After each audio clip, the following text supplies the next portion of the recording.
지난번 대리점 부품 함정에 관한 논의에서 션이라는 시청자가 상황을 완벽하게 포착한 댓글을 남겼습니다. 그는 이 나라가 시민들이 감당할 수 있는 유일한 수단인 아주 오래된 차량을 운전하는 쿠바의 길을 걷고 있다고 지적했습니다. 그의 말은 전적으로 옳습니다. 신형 트럭 가격은 8만 달러에 달하고 대리점들은 노후 트럭 유지 보수에 필요한 컴퓨터 모듈을 의도적으로 단종시키면서 미국인들은 궁지로 몰리고 있습니다. 하지만 현장 정비사들은 굴복하기를 거부하고 있습니다. 그들은 자동차 분야에서 궁극적인 저항을 실천하고 있습니다. 오늘 우리는 배기가스 규제 이전의 허점을 공개합니다. 왜 영리한 차주들이 일부러 엔진이 고장난 최신형 트럭을 구매해 대시보드에서 컴퓨터를 떼어내고 30년 된 아날로그 엔진을 장착해 절대 죽지 않는 궁극의 오프그리드 슈퍼 트럭을 만드는지 보여드리겠습니다. 더 중요한 것은 왜 EPA가 이러한 특정 기계적 생존 전략을 연방법으로 불법화하려 하는지 그 실체를 밝힐 것입니다. 이러한 반란이 일어나는 이유를 이해하려면 현대식 디젤 트럭 소유가 얼마나 끔찍한 악몽인지 살펴봐야 합니다. 오늘날 신형 헤비듀티 디젤 차량을 구매하는 것은 단순히 믿음직한 일꾼을 사는 것이 아니라 연방정부가 강제한 배기가스 저감 장치라는 시한폭탄을 사는 것과 같습니다.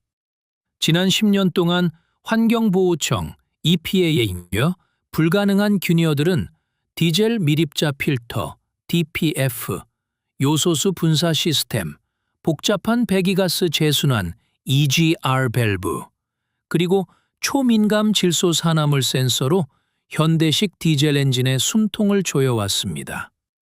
아주 미세한 센서 하나에 검은 그을음이 쌓이기만 해도 컴퓨터는 패닉에 빠집니다.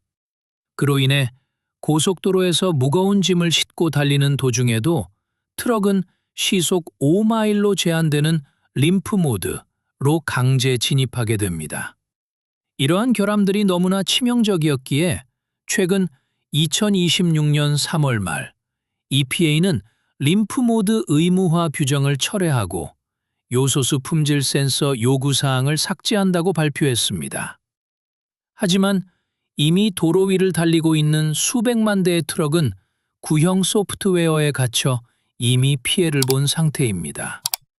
게다가 현대식 디젤 엔진은 악명 높은 CP4와 같이 믿을 수 없을 정도로 취약한 고압 연료 펌프를 사용합니다. 이 펌프가 고장나면 미세한 금속 파편이 연료 시스템 전체로 퍼져 인젝터와 라인을 망가뜨립니다. 현대식 디젤 엔진의 고장은 더 이상 단순한 기계적 문제가 아닙니다. 그것은 차량 소프트웨어에 의해 좌우되는 인질 상황이며 수리비는 흔히 8,000달러에서 15,000달러에 이릅니다. 고장이 나면 대리점만이 코드를 삭제하고 다시 도로로 나갈 수 있게 해주는 전용 스캐너를 보유하고 있습니다. 그렇다면 해결책은 무엇일까요? 바로 궁극의 우회로를 실행하는 것입니다. 영리한 정비사들은 순정 엔진이 고장난 최신 포드 슈퍼듀티나 쉐보레 실버라도를 찾아다닙니다.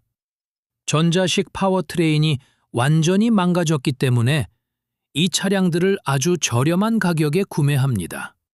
그런 다음 수마일에 달하는 쓸모없는 구리배선을 제거하고 타버린 컴퓨터를 격벽에서 떼어낸 뒤 디젤 공학의 성배인 1994년, 1998년식 5.9리터 12밸브 커민스 엔진을 장착합니다. 기계식 커민스 엔진을 최신 포드 쉐시에 얻는 이 작업은 업계에서 퍼민스라고 불릴 만큼 인기가 높으며 이를 통해 차량의 완벽을 실현합니다. 현대적이고 편안한 헤비듀티 서스펜션, 정숙한 실내, 최신 트럭의 알루미늄 차체를 갖추면서도 그 심장은 추적 불가능하고 100만 마일을 달리는 1990년대 아날로그 엔진으로 구동되는 것입니다. 당신은 본질적으로 유령 트럭을 건설한 것입니다. 왜 12밸브일까요? 100% 기계식이기 때문입니다. 전설적인 보쉬 P7린벅 기계식 연료 분사 펌프를 사용합니다. 엔진 제어 모듈이 없습니다. 인터넷에 연결되지 않으며 배기가스 데이터를 기업 서버로 보고하지도 않습니다. 12밸브 커민스를 구동하는 데는 단 3개의 전선만 있으면 됩니다. 스타터용 하나, 알터네이터용 하나, 그리고 연료 차단 솔레노이드를 열어두는 용도 하나입니다. 그게 전부입니다.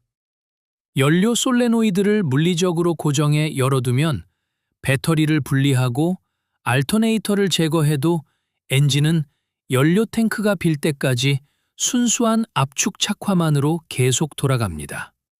정부의 논란 많은 차량 내부 감시 규정으로부터 완전히 자유로우며 노트북을 든 그 어떤 해커도 이 차를 멈출 수 없습니다.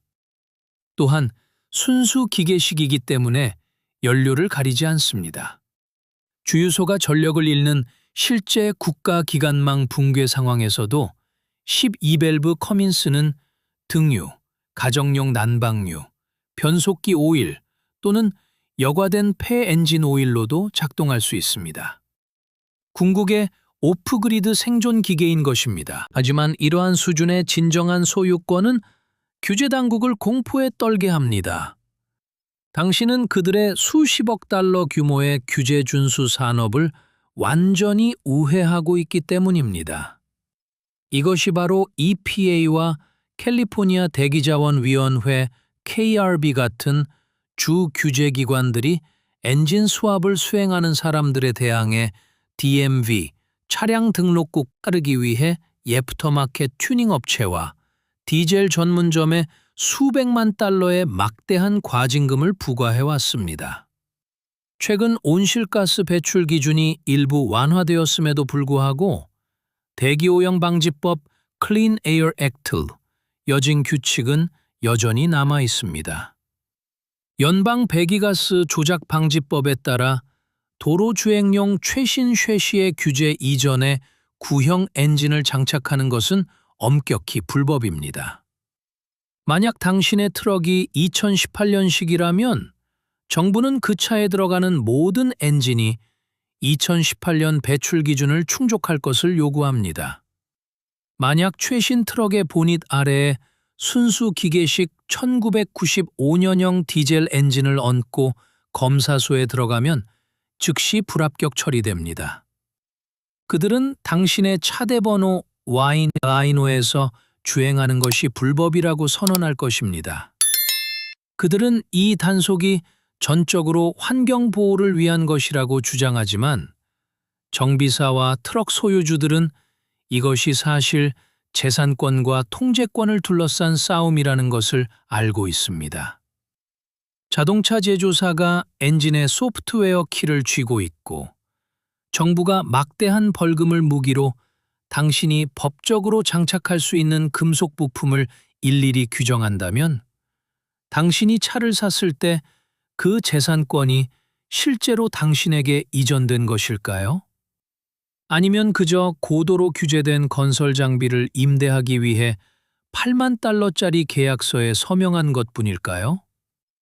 그들은 아날로그 엔진을 유지하는 것을 법적, 재정적으로 지치게 만듦으로써 당신을 디지털 트럭으로 몰아넣으려 합니다. 그들은 자립을 범죄로 만들고 싶어 합니다.